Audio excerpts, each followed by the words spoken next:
안녕하세요, 주선생입니다. 오늘은 왜 사람들이 부동산에 투자할까? 라는 주제로 이야기 드릴 겁니다. 영상 시작 전에 구독과 좋아요 부탁드립니다. 저는 부동산을 여러 번 사고 판 경험이 있습니다. 분양권, 갭투자, 빌라, 재개발, 재건축 등 여러 부동산 상품들을 투자를 해왔습니다. 그리고 주식 투자도 가치주 투자로 오랫동안 한 경험이 있습니다. 우선 제가 했던 부동산 투자와 주식 투자는 큰 차이가 있습니다. 부동산으로는 돈을 벌었고요, 주식으로는 돈을 벌지는 못했습니다. 아마 회사에서 성과금으로 상장 주식 팔아서 이득 보급한 것이 제 주식 투자 인생에서 유일하게 수익 본 것이지 않나 생각이 듭니다. 부동산을 매수하고 나서는 가격 변동에 대해서 신경을 써본 적이 없습니다. 부동산 투자는 애초에 들어갈 때부터 최소 2년을 보유하도록 디폴트 값이 설정이 됩니다. 왜냐하면 2년을 보유해야지만 양도소득세, 비과세 또는 6에서 45%의 일반과세 세율로 적용되기 때문입니다. 그리고 취득세와 법무사 비용을 합치면 부대 비용도 발생하기 때문에 단기간에 양도하는 것에 따른 이득이 크지 않습니다. 그러나 주식 투자 같은 경우는 매수하고 나서 그리고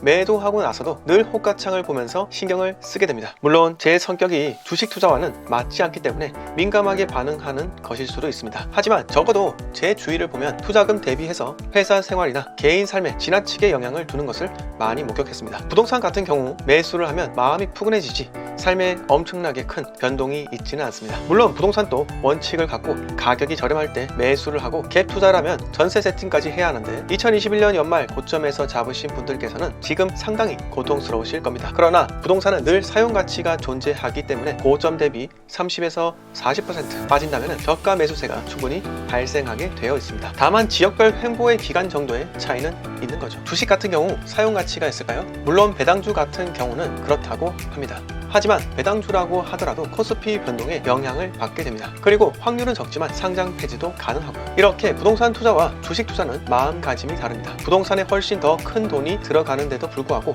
잘만 세팅해 놓으면 2년 동안은 스트레스가 거의 없다 해도 무방할 정도입니다. 최악의 상황이 세입자가 연락 와서 위층에서 누수가 발생했다, 이 정도죠. 역전세로 전세금 돌려줘야 하는 최악도 있으나 그건 전적으로 본인이 잘못 매수하게 된 것이죠. 저는 원칙과 기준을 지켰을 때 부동산만큼 안정된 투자 상품은 아직 찾지 못했습니다. 만약 여러분들께서도 마찬가지로 찾지 못하셨다면 이제는 역사적 저점에 매수하는 도전을 해보시기 바랍니다. 오늘 이야기 여기서 모두 마치고요, 구독과 좋아요 부탁드립니다. 감사합니다.